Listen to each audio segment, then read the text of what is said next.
Hello दोस्तों, royal unboxing channel पर आपका एक बार फिर से स्वागत है। आज एक नया ऑर्डर लगाने जा रहे हैं हम भाई का। ये बहुत दिन से हमसे कांटेक्ट में थे भाई।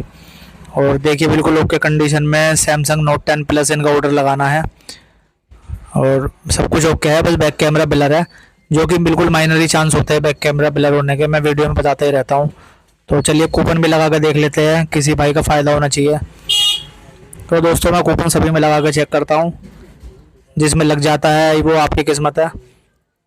तो कूपन कोई लग नहीं पाया है, क्योंकि ये फ़ोन पहले से ही ऑफर में है और बहुत ही अच्छे रेट में है। तो चलिए एड्रेस देख लेते हैं भाई का।